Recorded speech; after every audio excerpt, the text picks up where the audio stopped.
Hey, I'm Scott King, and I'm so excited about this interview we're about to play for you. I got to interview Dr. Stephen Covey in St. Louis recently. I so enjoyed interviewing this gentleman, and I know you'll enjoy our interview, so here, we'll join the interview, take a peek. Joining me right now is Dr. Stephen Covey, world-renowned author, famous with his book, 7 Habits of Highly Effective People, and you've come out with a new book now, dedicated to people with diabetes. The 7 Habits of Highly Effective People with Diabetes. It's more a booklet. A more booklet, yeah, here it is. But powerful. It's free. Powerful, and you've teamed up with the American Association of Diabetes Educators to really help people, which I really admire. So tell us a little bit about how this came about. Well, it was actually initiated by Bayer Diabetic Care. Okay. And they asked if I had an interest in it, and I was so interested in the 7 action steps that they recommend in connection with the 7 habits, but basically they all come under habit 2.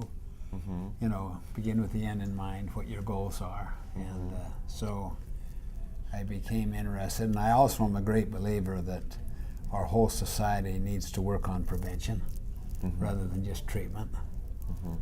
And that we have to work on the structures and systems to reinforce a prevention paradigm rather than just a treatment paradigm. Well, right now it's all moving backwards, with children now getting adult onset diabetes with the obesity rates. So what do you think's how do we get from unprevention to prevention?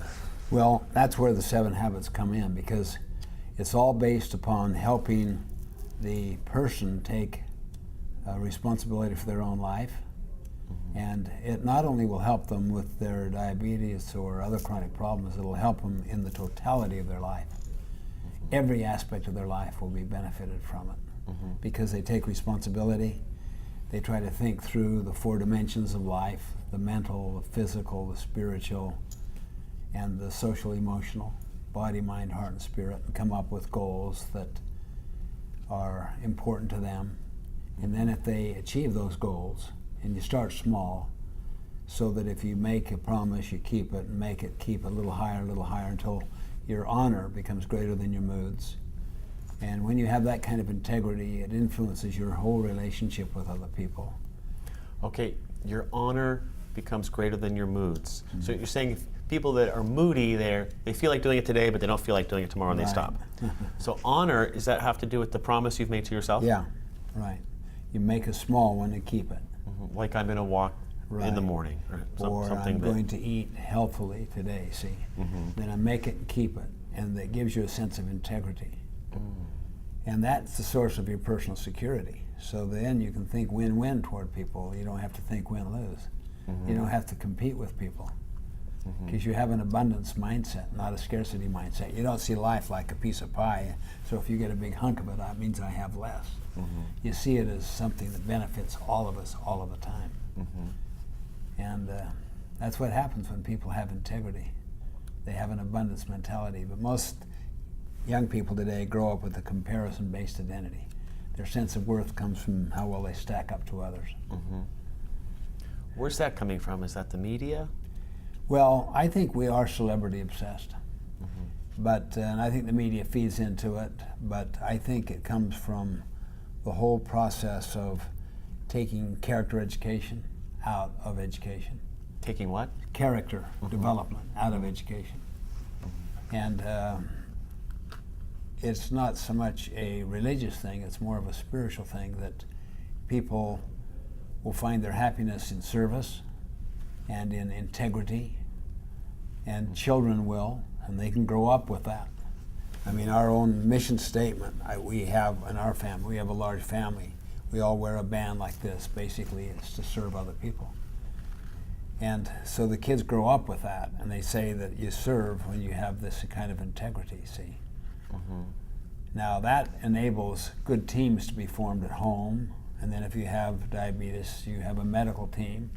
So you have a win-win spirit, and people try to understand each other and go for synergy, which means you produce solutions that are better than what anyone had proposed initially.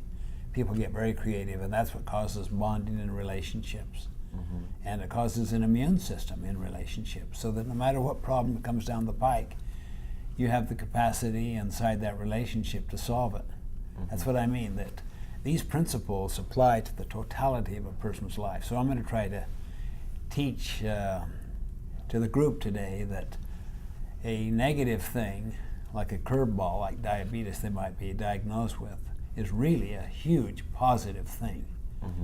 And their very weakness will become their strength. Well, I know I did that with my life. I've committed myself to helping people with diabetes, and I kind of hear this voice inside that just keep showing up. You know, I need to, because I get fearful, and so what you're saying is resonating with me. It would, because you have dedicated yourself to that purpose. See, you want to leave a legacy. You want to bless people's lives. It's not just about you, it's about them. Right. And that's the whole spirit of win-win, which is habit 4. Habit 6 is synergy, which means we produce a solution that is better than what either one of us have proposed. And if people will learn how to do that, it's amazing how it will bless every other aspect of their life. So is that like when I hired my producer, and he and I together produced stuff that I never even thought of. Absolutely. See, you couldn't do it. You have a complementary team, so your strength is made productive. Your weakness is irrelevant through your producer's strength. My weakness is irrelevant because he's picking up that side where I'm weak in. It's like a quartet, you know. And families can work like that. Absolutely, and also medical teams that are trying to help people with diabetes. I think that's what's happening with kids today, is we want them to all measure up to some standard. Why we give so many children drugs for ADHD and depression, and it's like the slaughterhouse, the handicapper general wanting everybody, but in a tribal situation, all the uniqueness was honored. You know, the person that, I was even talking to somebody who said the schoolyard bully in a tribe even has a place that he makes everybody stronger and look at things. And that's indigenous culture, you know. Yeah. And the Indian talking stick is the key to that. Because as long as I listen to you and you feel understood, then you'll listen to me and I feel understood. So that our heart, in a sense, has had its satisfaction.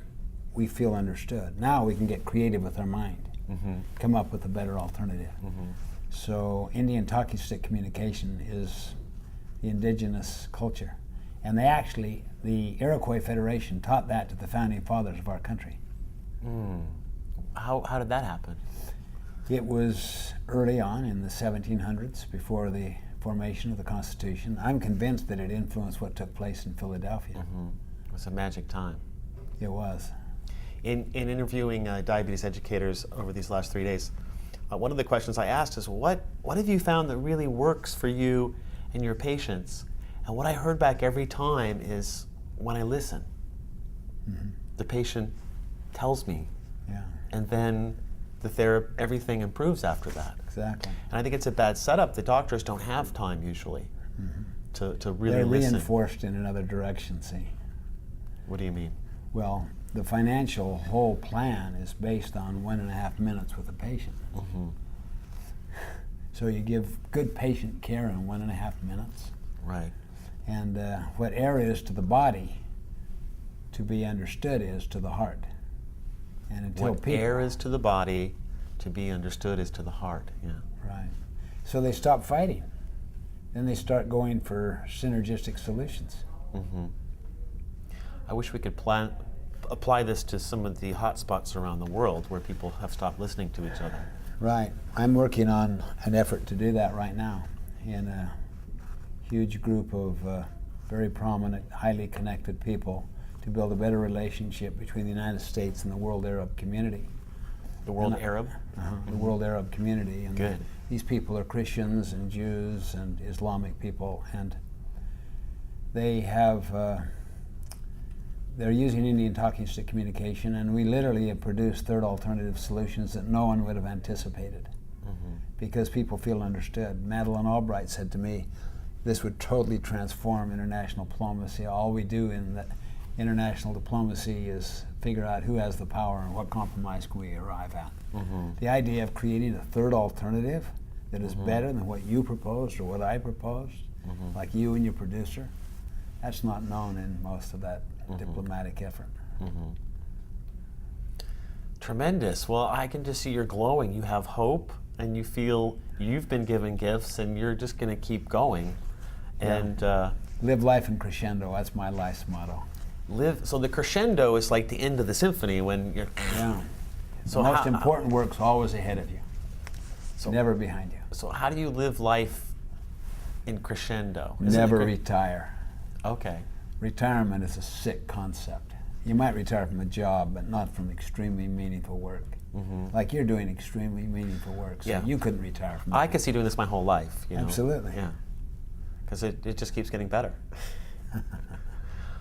Well, Dr. Covey, this has been enlightening. I'm really enjoying our conversation.